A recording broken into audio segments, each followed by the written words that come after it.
Good afternoon, everyone. I'd like to welcome you to the McGowan Theater, located in the National Archives building in Washington, D.C. I'm Doug Swanson, Visitor Services Manager for the National Archives Museum and producer for the Noontime Lecture Series. Before we bring today's author on stage, I'd like to remind you of a few other programs that will be taking place in this theater in the near future.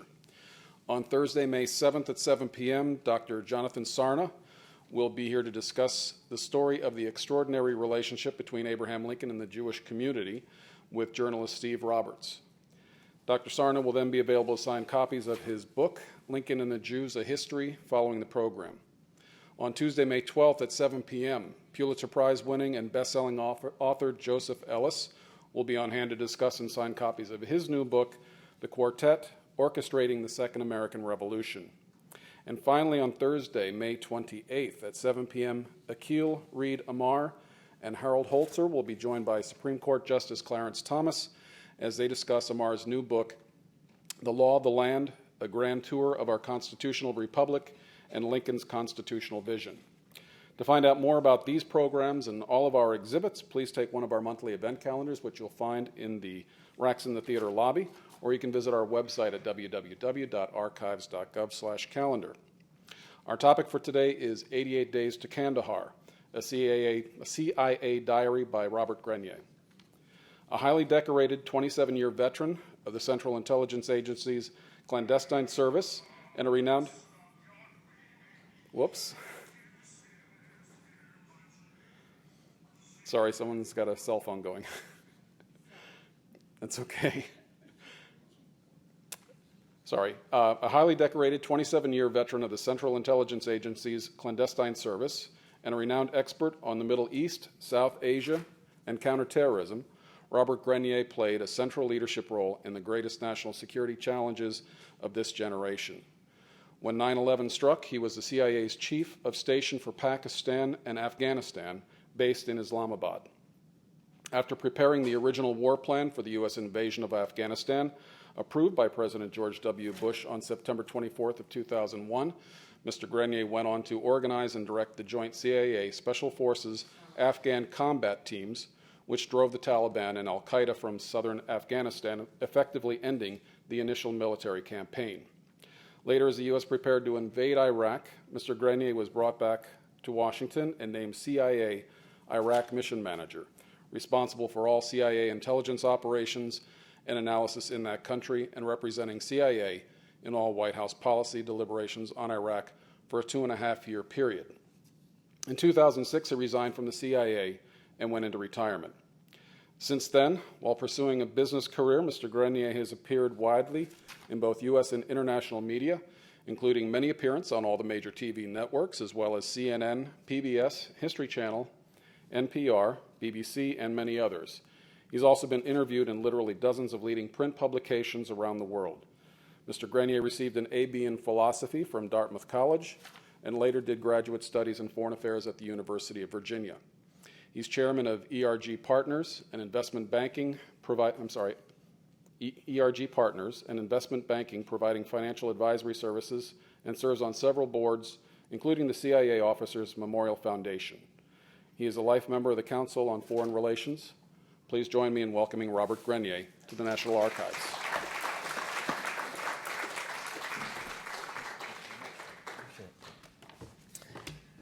Well, thank you, Doug, for that introduction, and thank all of you for coming out today on such an absolutely gorgeous day. We're afraid that some of you might all abscond and decide to spend your time out in the mall, but I'm very glad that you came in to spend a few minutes with us here this afternoon. You know, 88 Days to Kandahar, my book, is in some ways, I guess, a sort of typical Washington book. I mean, it deals with foreign policy, counterterrorism, and like most authors in this genre, I guess I like to think that it's a fairly important book and that you can draw certain important lessons from it. But really, what I tried to do essentially in this book was just to tell a story. And our story begins early on a Sunday morning. It was a warm fall day in Islamabad, Pakistan. I was sound asleep in my bedroom, locked behind bolted steel doors. I'd been working until about 3 o'clock in the morning. I'd been sleeping fitfully for maybe 3 or 4 hours only. And suddenly the phone rang. Woke me up out of a dead sleep. And so I probably betrayed a little bit of annoyance when I picked up the phone and I said, "Hello?" And of course I immediately regretted it, because at the other end of the line there was a pause, and then a very familiar voice said, "Did I wake you up, son?" Oh, good God. It's the director. So I sat up at attention in my bed, and I did what you actually should do in those circumstances. I lied. I said, "No, Mr. Director, I was just getting up." Remember, this is early Sunday morning, my time out in Pakistan. It's late Saturday night here in Washington. And the director said, "Look, we're going to be meeting at Camp David tomorrow morning to talk about our war plan for Afghanistan." He said, "The Pentagon is telling us that there are very few military targets in all of Afghanistan. We can probably hit them all in just a matter of days. We know where all the terrorist training camps are, but they're all empty. The terrorists have all run away." And he literally asked me, he said, "Well, should we bomb empty camps?" Now think about this for a minute. This is the 23rd of September, 2001, 12 days after 9/11, the worst one-day disaster in American history since Pearl Harbor. And here's George Tenet, the Director of Central Intelligence, at the heart of power here in Washington, D.C., who's calling halfway around the world to some field operative to say, in essence, what do we do? If you didn't know we were in trouble before, you knew it now. So I really wasn't expecting this call, and I said, "Well, look, Mr. Director, I'm not sure we're thinking about this in just the right way. Now, you're asking me about military tactics. Actually, what we're dealing with here is a political problem. Now, yeah, it's probably not going to be all that hard for us to chase bin Laden and al-Qaeda." We didn't really refer to them as al-Qaeda in those days. We talked about them as being the Afghan Arabs, which is what the Afghans themselves called them. I said, "Look, we can probably chase bin Laden and his Arabs out of Afghanistan, but unless we're going to colonize the place, the problem is to keep them from coming back, to keep Afghanistan from again becoming a terrorist safe haven. Only Afghans can do that at the end of the day. So whatever military tactics we use, we need to make sure that they are sequenced and they're calibrated in such a way that we can bring about some new political dispensation in Afghanistan that will not only chase out bin Laden and the Arabs, but will keep them out and keep the country from, again, becoming a terrorist safe haven." So I started to walk him through it, and he kept interrupting me to ask questions and pausing to take notes. I said, "Look, Mr. Director, this isn't going to work. This is taking too much time. Let me try to write all this down." So he said, "Okay, good idea." It was after 11 o'clock his time. He said, "Look, the helicopter comes for me to take me to Camp David, 6 o'clock tomorrow morning. I'm going to be up at 5. Can you get me something by then?" So I said, "Yes, sir, I can." So I raced into my office, and in about 3 hours, I banged out an 8-page cable. By this time, my senior lieutenants had come into the office on this Sunday morning, and I circulated it to all of them, got some very good suggestions from them, incorporated those suggestions, sent it off to Mr. Tenet's security detail with instructions that they should hand it to him as soon as he got up. And as far as I knew, that was the end of the story. I sent this thing off, and I didn't know what happened after that. But when he awakened, his security people handed it to him. He looked it over. He immediately sent copies to the other members of the War Cabinet, to Vice President Cheney and Condoleezza Rice and Secretaries Powell and Rumsfeld and the chairman of the Joint Chiefs of Staff. And they discussed it that Sunday at Camp David. And the following day, they met with the president in the Situation Room at the White House, and the president said, "Done. This is our template going forward."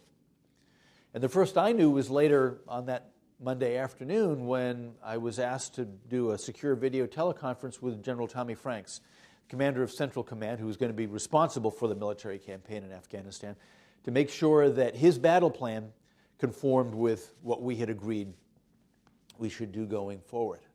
It's a highly unusual circumstance. CIA doesn't normally get asked to write battle plans. We're supposed to inform policy, not to make policy. But it was a highly unusual circumstance, and I was in a position where I was one of the few people in the U.S. government, frankly, who knew anything about Afghanistan. It wasn't because of any particular wisdom on my part. So what was it that we said in this 8-page message that was approved by the president? And by the way, no plan ever survives contact with the enemy, and this plan was no different. But there were certain principles that we outlined that were followed during the conduct of the war, and that I think were actually very helpful in the first part of the campaign, the part of the war that we actually thought that we'd won. So as I mentioned before, what I said to the director was, well, look, remember, at the end of the day, this is a political problem. At the end of the day, what we need is some political authority in Afghanistan that will do permanently what we, the Americans, can't do for ourselves. That is to keep the country from, again, being a terrorist safe haven. And I said, look, if the Taliban is willing to be that force, then that's fine. And remember, the Taliban at this point controlled 90% of Afghanistan. They weren't recognized by very many governments as the legitimate government of Afghanistan, but they were the de facto government. And our hope at that relatively early day after 9/11 was that the Taliban could still be induced to change its policy, to turn bin Laden and his senior lieutenants over to American justice, and to keep his terrorist followers from remaining in their country. And so we said, well, first we need to reach out to the head of the Taliban, to Mullah Omar, and we need to ask him again, will you change policy? Will you join this new international coalition against terrorism? And if he refuses, then we have to hit him. We have to hit him hard as a lesson, as an object lesson to the others in his leadership. And if they refuse to change policy, then we have to hit them and the Taliban armed forces writ large, which means essentially that whatever political construct that we have in Afghanistan is going to get smashed, and we have to think about what we're going to replace it with. As we do that, I said, it's very, very important that we not appear to the mass of the Afghan people that we are simply invading and trying to occupy their country. That has not gone very well for large powers in the past. It went very badly for the Soviets in the 20th century. It went very badly for the British in the 19th century. And I was very concerned that we would repeat that unfortunate history. I said, we have to keep the U.S. military footprint very small. We have to make it very clear that we are not coming in on our own behalf to invade and to occupy their country, but in fact what we're doing instead is to come in support of Afghans who want to do for their own reasons what we would also like for them to do, and that is to chase out al-Qaeda and to make sure that their country is not again a safe haven. But as we do that, I said, we have to be very, very careful in the way that we choose our allies. Now remember, in 2001, Afghanistan was still in the hold of a civil war. Now, the Taliban controlled 90% of the country, but 10% of the country was still controlled by an organization that was referred to as the Northern Alliance. It was a collection of militias drawn from the ethnic and sectarian minorities in Afghanistan who had been fighting a civil war with the Taliban, a losing civil war with the Taliban for a number of years. And so obviously they were already opposed to the Taliban. If we were going to have to go to war with the Taliban, they would be a very natural ally. But I said we have to be very, very careful that we do not appear to the far more numerous Pashtuns from whom the Taliban movement is drawn that we are simply coming in on the other side of a civil war. Because while many of the Pashtuns are sick and tired of the Taliban, while many of them are willing to stand up and oppose the Taliban, if they believe that we are simply coming in on the side of their enemies, then they will recoalesce around the Taliban and the situation will be more difficult for us rather than better. So I said, absolutely, we need to reinforce the Northern Alliance, but at the same time, we need to find allies among the Pashtuns themselves. And we were aided in that respect by the fact that for the previous 18 months, I and my station had been reaching out to warlords, tribal leaders in the Pashtun south and east of the country, the ones who, in principle at least, should have been most clearly aligned with the Taliban. But they had a long history, many of them, with the Taliban. Many of them had been in positions of power before the Taliban arose and had been pushed out of those positions of power by the Taliban and were looking for an opportunity to get back. So as I say, in those 18 months, we had reached out to many of these warlords, many of whom had been commanders back during the 1980s, during the anti-Soviet jihad, people who had received assistance from the Americans and the Pakistanis to drive out the Soviets back in the 1980s. And they were very glad to speak with us once again, in many cases. And so now after 9/11, we came to them again and we said, okay, look, we've been talking to you about rising up against the Taliban. Well, now is your opportunity. If you will rise up against the Taliban and push them out of power, you'll have the full weight of the U.S. military behind you, something that we certainly couldn't have promised them before. But almost to a person, they demurred. You don't prosper in Afghanistan by coming in on the wrong side of a fight. So they wanted to find out first if the Americans were serious, if we were actually going to attack the Taliban, and then they wanted to sit back for a little while longer and see which way this fight was going to go before they committed themselves. They didn't want to stick their heads above the gunwale and possibly have them cut off by the Taliban unless and until they were pretty sure that the sides that were being favored by the Americans were in fact going to win. And in fact, there were only two significant tribal leaders in all of southern Afghanistan who were actually willing to rise up, declare themselves against the Taliban, and to try to lead a tribal rebellion. The first was Hamid Karzai, who many of us know. He came out of this fairly well, thank you very much, two-time president of Afghanistan after the war. And the second was an individual by the name of Gulab Sherzai. He was the former governor of Kandahar. He had the dubious distinction of being the first tribal governor in Afghanistan to be pushed out of power by the Taliban when they began to organize themselves in 1994. Those were the only two. And so much of my book is taken up with the improbable story of how it was that these two Afghan tribal leaders were able to go back inside Afghanistan, organize their tribal followers, lead a rebellion against the Taliban, and survive long enough for a combination of CIA and special forces to come in to their aid and marshal the U.S. Air Force on their behalf to defeat the Taliban. Hamid Karzai had a very inauspicious start. He began by crossing the border with 3 followers. They were riding pillion on 2 motorcycles. They rode right into Kandahar under the noses of the Taliban. And in fact, in their first night in Kandahar, they could see the flashes of the first American airstrikes. They then traded their motorcycles for a taxi, and they drove up north into an area in southern Afghanistan called Uruzgan. And as they were crossing from across the border from Kandahar province into Uruzgan province, they were stopped at a Taliban checkpost.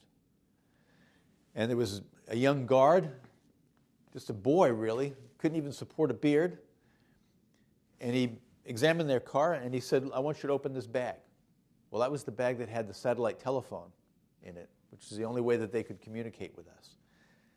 They weren't about to let him inspect that bag. And so one of them went inside the checkpost to speak to the officer in charge. And Hamid and the 2 others who were waiting out in the car prepared their weapons. They said, "If we don't get out of here today, we're certainly not going to be captured. If we have to die here now, then we're willing to risk that." Well, fortunately, the commander of that checkpost decided he didn't care about them or their bag and just waved them onward to go back up to Uruzgan. When they got up to Uruzgan, Hamid went back to the tribal followers of his father, who had been the tribal leader before him, and they rallied to his side because many of them were sick of Taliban rule. But as they began to organize themselves, the Taliban back down in Kandahar realized that he was there, and they organized a force and sent it north to try to capture him. And the tribal leaders that he was with said, "Look, we're very sorry, but we can't protect you. We don't have enough armed men. So take some of our armed men and go up into the mountains so the Taliban won't capture you." And he did that. And for the next several weeks, which collectively must have erased a decade from my lifespan, he was being chased literally from mountaintop to mountaintop by the Taliban as we were trying to organize an airdrop of weapons to him and his followers.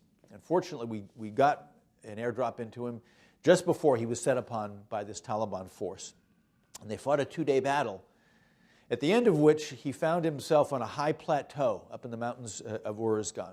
And the tribal leaders who were with him said they'd managed to beat off the first Taliban attack. They weren't sure how long that they could hold out. And they said, look, if you can get the Americans to come in and pick you up, we'll go back to our villages and we'll recruit more fighters. And when you come back inside, we'll rejoin you. And so we did just that. And American Special Forces helicopters flew into Uruzgan. They picked up Hamid and 6 of his tribal elders, flew them out to an airbase in Pakistan, and there they were joined by a very small combined group of CIA operatives and Special Forces troops, only about 15 people altogether, and they flew back into Afghanistan to recruit another tribal force, and with the help of the U.S. Air Force, to begin the long march from central Afghanistan down to Kandahar. At roughly the same time, Gullah Karzai crossed the border and quickly organized a considerably larger force. He had about 1,500 fighters with him. And again, with the help of the U.S. Air Force, a small team of CIA operatives and Special Forces soldiers marched in from the east. So the two were able to converge in early December 2001 on Kandahar and drive out the Taliban and al-Qaeda. At the same time that we were doing that in Afghanistan, there was a parallel war going on. Because as the al-Qaeda fighters, who were allied with bin Laden, realized that the situation was turning against them inside Afghanistan, they began to flee out into Pakistan in hopes of traveling through Pakistan onto Iran and onward back to their home countries. And as they did that, we in the CIA were working hand in glove with the infamous Pakistani intelligence service, the ISI, the same organization that had refused to cooperate with us against terrorists for the previous several years. And now, because of the change in Pakistani policy, they began to work very closely with us in rounding up these members of al-Qaeda as they were fleeing into Pakistan. And in fact, they ended up comprising a very large proportion of the population of Guantanamo years later. There were other adventures along the way. There was a group of foreign missionaries, including 2 young American women who were taken captive by the Taliban just before 9/11 and who were held prisoner. And we tried to organize on a couple of occasions special forces raids so that we could liberate them. Well, we weren't able to get into them before the situation in Kabul began to unravel, and yet we still managed to get CIA people and U.S. Special Forces in to rescue them just as Kabul was falling to the Northern Alliance. There was also an organization called the UTN. It was a collection of Pakistani nuclear scientists.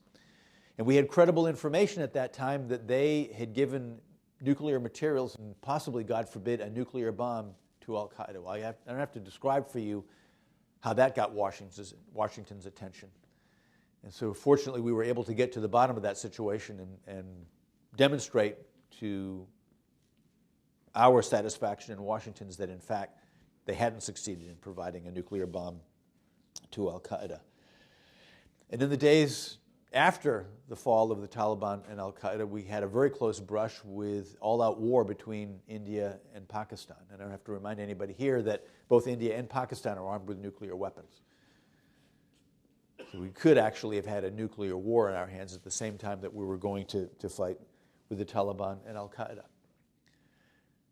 But as much as we were able to succeed in those 88 days, the 88 days that began with 9/11 and ended on the 7th of December 2001 when the Taliban and al-Qaeda were driven finally out of Kandahar, which was their southern capital. We really didn't fully understand, as I look back, exactly why we had been able to win that campaign. We didn't really fully understand the local politics that caused the Taliban to decide that they should surrender rather than fight on. And because we didn't fully understand the reasons why we'd won that war, we didn't really understand just how tenuous that victory was and how relatively easily it could be reversed. We take some time, and maybe some of you would like to ask some questions about it as to why it was that the Taliban was later able to come back. There were a lot of mistakes that were made, some by the Americans and our NATO allies, many more by the Afghans themselves. The people on the winning side in the war did what people often do on the winning side in wars. They didn't make sufficient provision for the Taliban and their followers, those who were allied with them, to demonstrate to them that there was a place for them in Afghan society going forward. And ultimately, they turned on the government of Hamid Karzai and his American followers.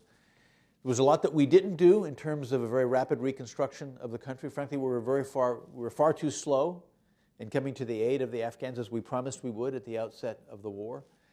Our national attention shifted very quickly from Afghanistan to Iraq, and as Douglas mentioned, in fact, I left Pakistan and Afghanistan in the summer of 2002 so that I could go back and participate in organizing CIA to support the war effort in Iraq. So our command attention shifted. And by early 2005, when I again returned to focus on Afghanistan and Pakistan, this time as the director of CIA's Counterterrorism Center, you could see that the situation was beginning to slip away from us. I made an extensive visit to both Pakistan and Afghanistan in the spring of 2005. And we didn't fully realize it then, but you could begin to see the opening signs that the Taliban was coming back. They were beginning to reassert power in significant parts of Afghanistan. And in my humble estimation, in the years after 2005, and beginning particularly in 2009 during the so-called surge, I think we made a very serious strategic error. Remember back in the beginning, we said that it was very important that the U.S. not be seen as an occupier in Afghanistan. We said it was very important that the Americans, whatever they did, were essentially operating behind the scenes in support of Afghans who were operating for their own reasons and out of a sense of Afghan nationalism. And what we did after 2005 instead was essentially to take over the war effort ourselves because of the manifest shortcomings of our Afghan allies, and it's true that they were not very effective in a lot of ways. There was rampant corruption inside of Afghanistan. There were many things that the Afghan government was doing, both by omission and commission, which was setting the stage for a resurgence of the Taliban. And so we decided, in effect, that Afghanistan was too busy to be left to the whims of Afghans. And the U.S. and NATO essentially took over the war effort.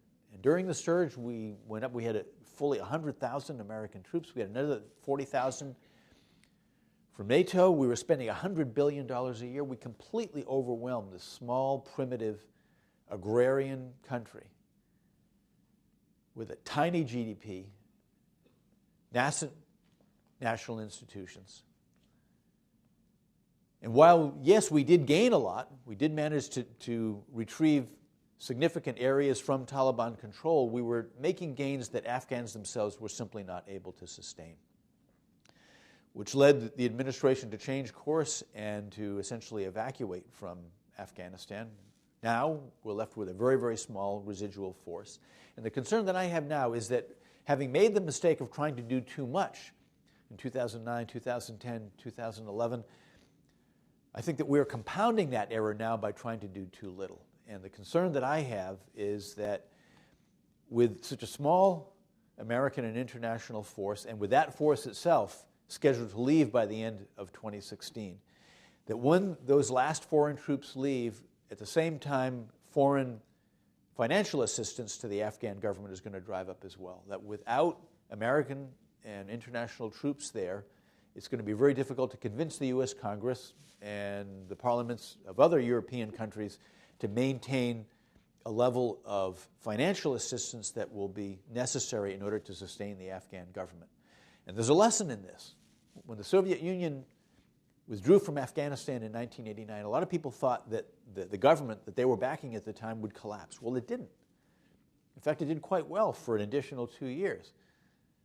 The reason that they were reversed and they were overthrown eventually by the Mujahideen was not because the Russian troops were not there any longer. It was because the Russian money stopped. And I'm afraid that we may again repeat that history in Afghanistan. And if that were to happen, and if the government in Kabul were to fall, and the Taliban were to reassert itself over much, if not all, of the country, eventually, and maybe in the relatively near future, as the situation with foreign jihadists begins to shift around the globe. Right now, the main focus of their attention is Iraq and Afghanistan, the rise of what's referred to as the Islamic State, or ISIS. Eventually, as they're rolled back, as I believe eventually they will be looking for new safe havens elsewhere in the world. And my concern is that if the Taliban is in full control of substantial parts of Afghanistan, once again, they will go there. And the U.S. won't be able to ignore their presence in the future as we haven't in the past, and that we may be called upon to fight in Afghanistan yet another time. This book was a long time in coming. I knew that I was going to write this book. I knew I wanted to write this book as early as the end of 2001, at the end of those 88 days, when the Taliban was driven out of Kandahar. And I knew what I was going to call it, 88 Days to Kandahar. And when I left government in middle of 2006, I toyed with the idea of writing it then, but I got busy with other things and didn't actually get around writing it until last year. Well, I'm actually glad that I waited, because if I'd written this book in 2006, 2007, essentially this would have been an adventure story, the story of the 88 days and how we managed to drive al-Qaeda and the Taliban out of Afghanistan and how it was that we'd won the war. Well, now we know the rest of the story. And we know that while perhaps we won that first American-Afghan war, we certainly didn't win the second American-Afghan war after 2005. And there are premonitions now that we may be yet called upon to fight a third American-Afghan war, if, as I fear, the government in Kabul is not sufficiently supported and Afghanistan again becomes a safe haven for international terrorists. So thank you very much for your attention. And I would invite you to ask questions. Now, for those of you who would like to ask questions, there are microphones on either side of the auditorium here. So I would invite you just to line up behind the microphone. And please just identify yourself by name. And I'm very happy to get your comments, but please keep comments short, and let's try to make questions. My name is Dina Mudiano Fox. I was just wondering, in view of your experience in the past, what should the American government be doing now? What should the American government be doing in Afghanistan? Right now, in Afghanistan, in that part of the world, Afghanistan, Pakistan, Iraq. Okay. Well, as I mentioned before, I feel that we tried to do too much during the surge in Afghanistan, that we were fighting on our own account in a way that alienated many Afghans and put us in a position where Afghans would not be able to sustain the gains that we were making. That it would have been far wiser, although it would have required a great deal of patience and would have involved running the risk of, frankly, of abject failure, that we could not win for Afghans what Afghans could not win for themselves.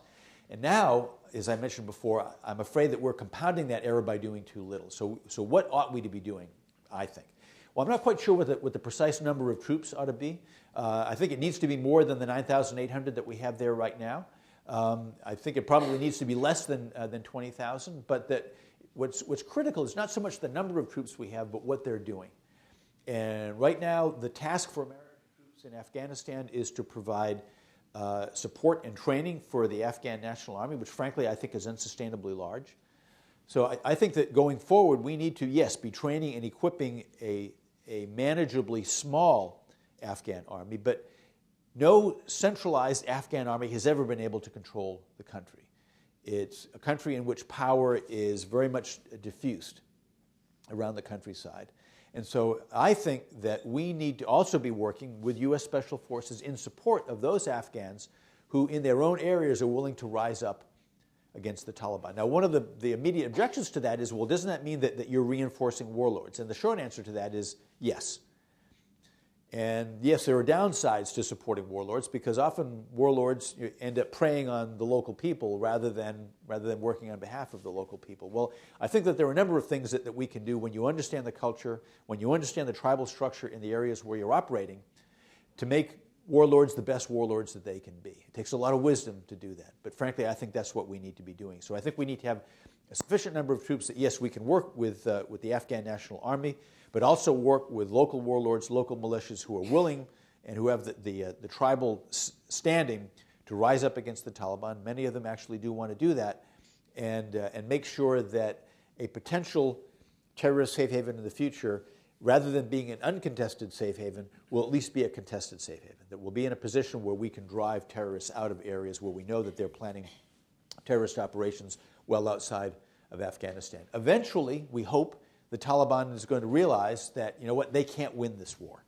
And once they realize that, then I think we'll see serious negotiations to come to some sort of a negotiated solution. Yes, sir. Thank you for returning. I know the snow prevented your giving this lecture several months ago. I believe you were listed to do that, so I appreciate it. I'd like to talk specifically about the money you talked about.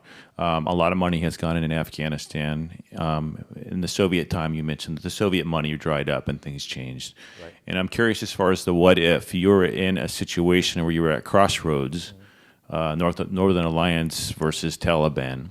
Right. Let's say that more pressure or support was put into the Taliban direction in regards to control and developing that type of regime. Was that possible from your perspective? It seemed like after 9/11 there were mystery dialogues occurring, and do this by this point, and we're coming in, and we eventually came in. And it seems like what we have now is, as you said, a third potential a theater or operation because of a conflict that exists. The Taliban is there.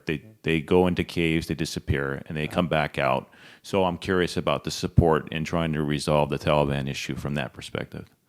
Okay. So if I understand your question correctly, the first part is, well, what if we had reinforced our efforts to try to make a deal with the Taliban at the outset? Versus the Karzai direction, right? Versus the Karzai direction. Well, yeah, and I didn't mention it in this talk, but I describe it at some length in the book. I had two very lengthy meetings back before the start of hostilities. 9/11 occurred, obviously, on 11th of September. The U.S. bombing of the Taliban began and Al-Qaeda began on the 7th of October, 2001. Well, during that interim, I had two lengthy meetings with Mullah Osmani, who was the number 2 figure in the Taliban at that time. And I won't describe them at great length, but in the first one, he was there. He made it very clear that he was there as a representative of Mullah Omar, and he had an official note taker with him. And at first, I was tremendously encouraged because he said, in fact, we knew this beforehand. I thought that in coming to this meeting with me, that Mullah Osmani might have a personal agenda as well, because we knew from our intelligence that, in fact, he didn't like bin Laden, and he didn't like Al-Qaeda. He frankly didn't want them in the country. And at the outset of our conversation, he said, well, look, he said, we don't like bin Laden, and we don't like his followers. They're a problem for you. They're a problem for us. We need to cooperate together to find a way to solve this problem. I said, well, now we're talking. Okay. We got something to work with here. So we went through a whole range of different options, ways that they could potentially, that Taliban could potentially cooperate with us. And I said, look, if it's too sensitive politically for you and you want to do something to get bin Laden out of here and turn him over to us without your fingerprints on it, we can find a way to do that. So we discussed various ways that we might be able to do that. And in the end, he said, no, none of this is going to work. So I said, well, okay. And he said, but I'll take all of your ideas and I'll go back to Mullah Omar and he will decide. So that's what he did. And then we had a second meeting. And by this time, Mullah Omar had come out publicly and he'd said, no, we're not going to turn over bin Laden. And you could see at that time that attitudes were hardening in Washington. But they were pretty much decided that we're going to war in Afghanistan. Nothing's going to stop it. And so in that second meeting with Mullah Osmani, I said, look, it's clear that your boss, Mullah Omar, is not going to do this. And therefore, if you want to save your country, if you want to save your movement, you have to gently push him aside, hold him incommunicado, and you need to seize power. And we went through the laundry list of things that I felt he needed to do. And he came up with lots of reasons why he didn't think that he should do this. And finally, we came down to it. And you could tell he was in despair because he said, oh, my God, the Americans are coming. What are we going to do about this? And once again, I said, look, you need to push Mullah Omar aside. And we went through in a lot of detail about what he could do in order to seize power and to announce that al-Qaeda was no longer welcome. And he said, okay, I'll do it. And then he went back to Kandahar and clearly had a change of heart. And he and I were continuing to speak by satellite phone right up until, and in fact, after the U.S. bombing started. Our conversations after the bombing started were considerably less polite than they were before the bombing started. But in any case, in fact, there was an excerpt from my book which appeared in the Atlantic magazine where essentially they're saying, well, if we'd had more time, is it possible that we could have convinced the Taliban to change power, and then maybe history would have been different. The U.S. wouldn't have had to launch this campaign. Things might have been very, very different in Afghanistan. And I have to tell you, in all honesty, that as much faith as I have in my persuasive powers, I gave it my best shot with Mullah Osmani, and I just don't think he was going to do it. And he agreed at first that he would, but when it came right down to it, he just wasn't going to do it. And it wasn't until later that I really began to understand the inner workings of the Taliban sufficiently that I began to fully understand what a hold Mullah Omar had over these people. And there was no way, he really had them divided. They didn't trust one another. The only person that they trusted for the most part was him. So he was like the hub of the wheel. And all of his key people had personal relationships with him, and that's how he was able to manipulate the people around him and to maintain power. And there was no way that they were going to come together and overthrow Mullah Omar and change policy. I didn't realize that in September. I realized it later on. So it's a very long answer to your very short and straightforward question. If given more time, could we have somehow convinced the Taliban to change policy? And I think that the answer is simply no. We gave it our best try. We certainly weren't able to do that. And so, in the second part of your question, I guess related to that is, you said it's going to kind of come full circle potentially is your prediction. And so what you started, and I guess it's difficult now because you can't be, you could be negotiating with the Taliban today, but you have this other government that's in place as well. And right. I guess it all relates to the money, that a lot of money has gone into Afghanistan. There's a lot of as I understand, infrastructure that's been developed that's not being utilized that could be, and some other things related to that. Now, you've obviously moved on, and the people that are in that there now have to work out that. But do you think there's an opportunity there to resolve that now? Yeah, back around 2012, 13, there were the start of some conversations between the Americans and the Taliban. And at the time, I was very skeptical that anything would come of those discussions because it seemed pretty clear that the Taliban felt that they were in the ascendancy, that the only thing that was keeping them from, again, assuming power in Afghanistan was the American military presence. And so they really didn't want to talk to the Afghan government. They refused to talk to Hamid Karzai, who was still president of Afghanistan at the time. And I felt that they were willing to talk to the Americans about the conditions under which they would withdraw.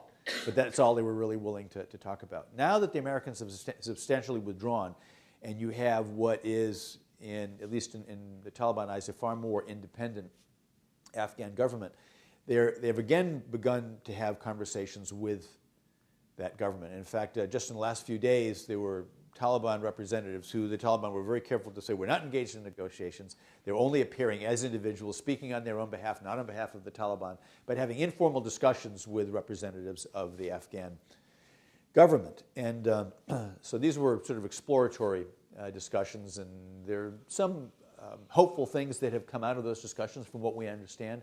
It appears that these Taliban representatives are saying that, among other things, they're willing to have a different policy with regard to women's education, women's rights. But I don't think at the end of the day that they are going to be serious about reaching some sort of a political accommodation with the government in Kabul unless and until they feel that military success is beyond their grasp. So I think we've got some way to go before we reach that point. And another thing is that I'm not really sure that the Taliban is capable of reaching a negotiated solution. I don't think that they're capable of operating as a political party among political parties and forming some sort of a coalition government. I just don't think it's in their DNA. Now, maybe I'm wrong. People evolve, organizations evolve, There may be a lot that I don't understand about the Taliban of today versus the Taliban that I was dealing with a number of years ago. But I think that the Taliban is best understood as a social movement. And I had some very interesting discussions a couple of years ago with one of the founders of the Taliban, an individual by the name of Mullah Zaif, who was actually the Taliban ambassador to Pakistan before 9/11, and who ended up being arrested by the Pakistanis and spent 5 years in Guantanamo. Now he's out and he's living freely. And as I say, I've had a couple of long conversations with him. And interestingly, he says that he's still considered a member of the Taliban. He's withdrawn himself from the fight, but is still very much respected by the Taliban. And he says, look, I think, and what I tell my colleagues is that we should get out of politics. That we, as a movement, really shouldn't be trying to govern. Instead, we should remain what we were before, and that is a social movement that forces those in power to follow the path of Islam. And I reckon that in those parts of Afghanistan where they naturally hold sway, that may be the role that they will have going forward, that people affiliated with them may hold government positions in their respective areas. But the Taliban as a party, I don't think is going to play a political role on the national stage. I may just be wrong, but that's what I think. Thank you. Yes, ma'am. Hi. This is really a follow-up to your response to the first question, what we should be doing now. Given that these are tribal societies, that their loyalties are tribal, that they don't seem to have an appetite for or even any concept of some kind of centralized governing body, how do you train an army, an effective army, given that, if their loyalties are to their tribe, and there isn't an overarching loyalty? I mean, Iraq is kind of an example. We trained their army. When ISIS appears, they cut and run because they don't have any sense of loyalty to an overarching thing. So how do you take that into account when you talk about going in there and training their army to be effective? Yeah, I mean, you put your finger on a real difficulty. There's no question about it. And I would say that, yes, Afghanistan is a tribal society, that people's hierarchy of loyalties sort of runs from family to clan to tribe, and then region, and then maybe ultimately to the nation as a whole. But Afghans do have a sense of national identity.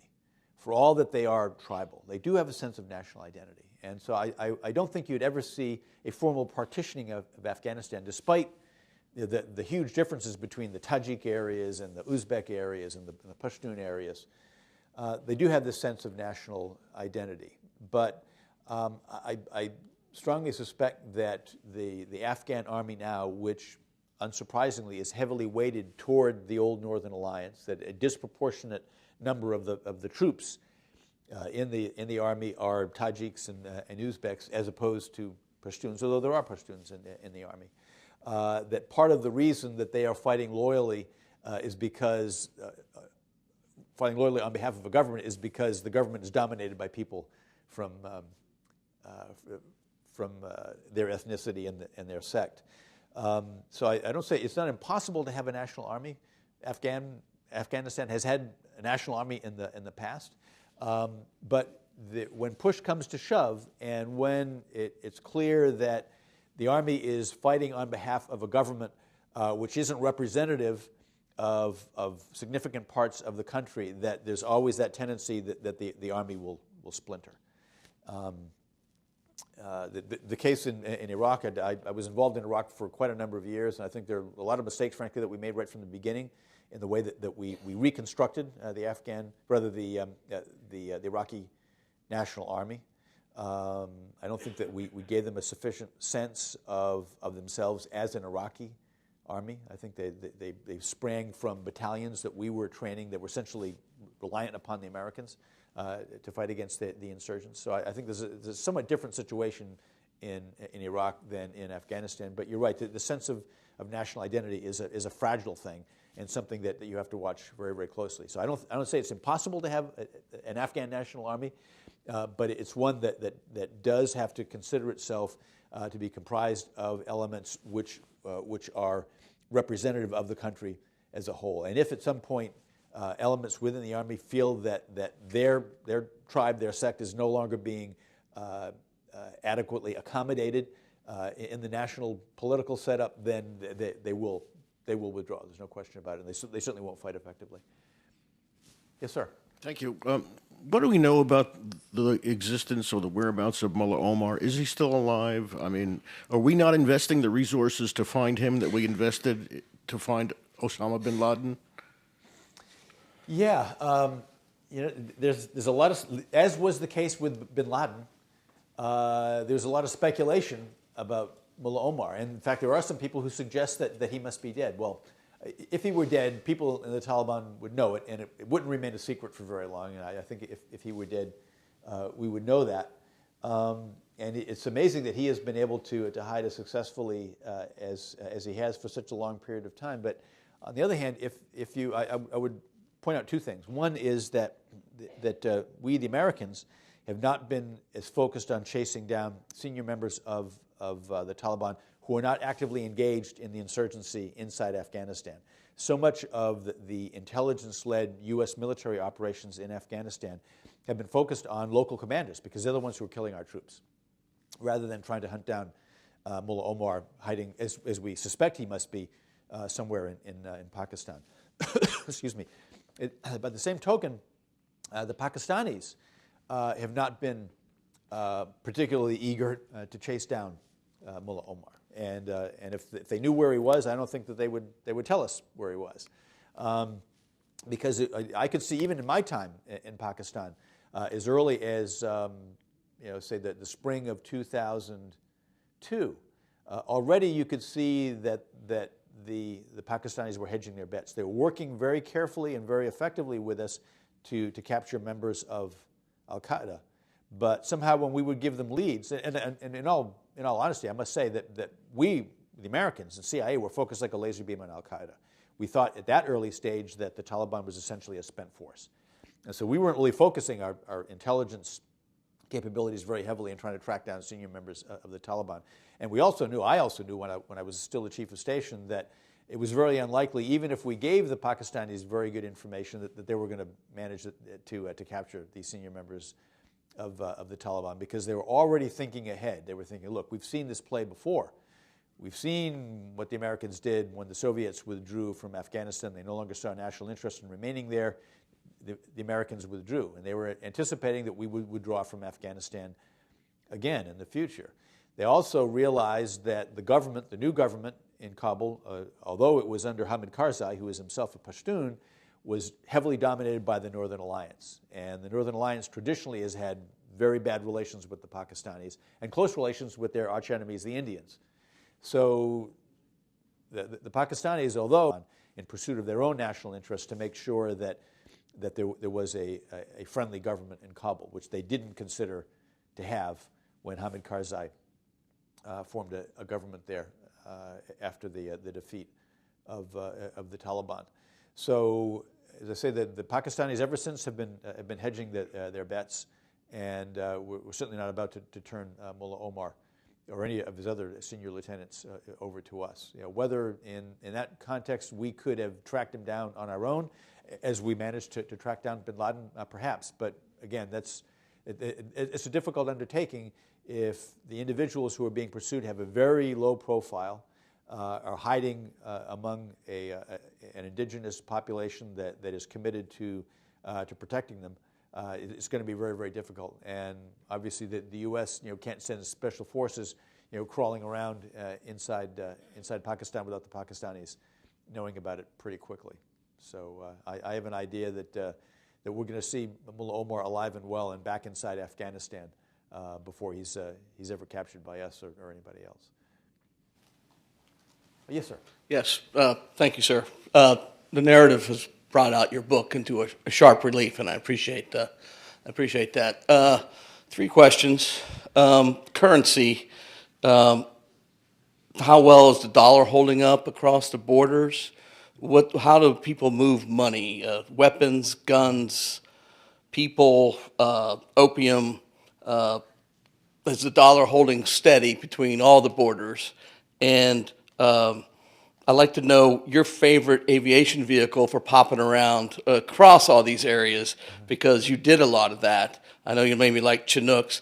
And is the C-17 a really worthy desert, unimproved runway a vehicle for transporting all these things, since we're going in and out all the time? Is that really a worthy aviation tool? Gosh, it's quite a series of questions, and I'm not sure that I'm fully qualified to answer all of them. I admit I haven't really been following the exchange rate for the U.S. dollar in Afghanistan and Pakistan, but yeah, I mean, there's not a lot of international trade in the Afghani, but all that said, absolutely. Yeah, right. Right. Well, listen. It's one of the mysteries, really. If you look at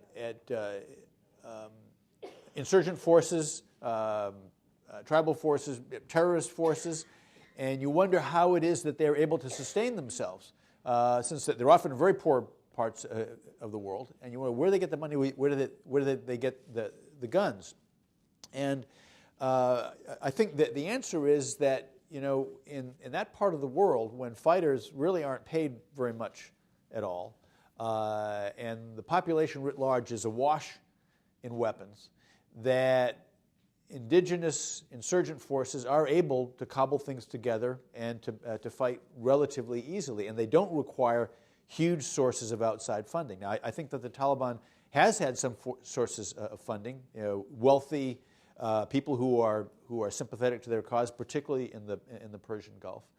But we hear a lot about the U.S. Treasury Department, and God bless them. I have very good friends who've led that effort within the Department of the Treasury, and who talk about the importance of cutting off the sources of funding, whether it's to Al Qaeda or to the Islamic State or to the Taliban. That's very difficult to do. It's not like cracking down on the mafia. It's not like you have a hidden banking system that where if you can sort of shut off those flows of funds, that you can starve them of resources. Terrorism and insurgency is largely a cash and carry business, and to the extent that there are outside sources of funding, that generally moves in cash and via couriers. There are large parts of the world where, for all that currency is almost becoming an afterthought to us, we do almost everything with credit cards. In large parts of the world, they still make major purchases with cash, and that's still very much the case in Afghanistan, Pakistan, and a number of the countries in the Gulf and elsewhere in the Middle East.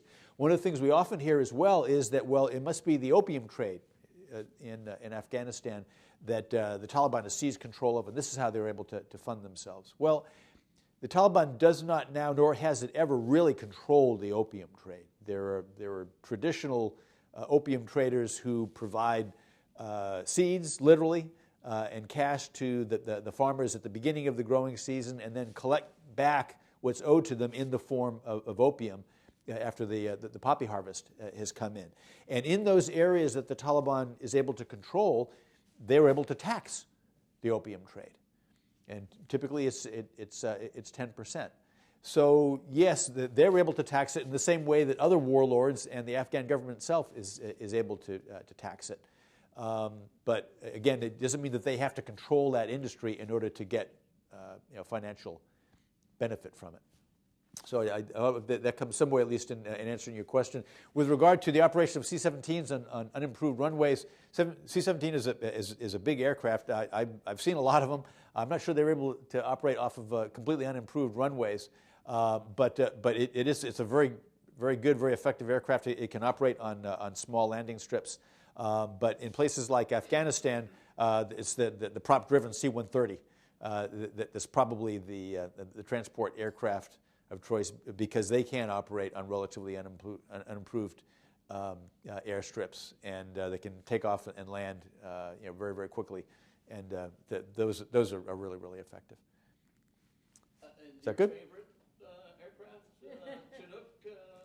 For me getting around. You know what?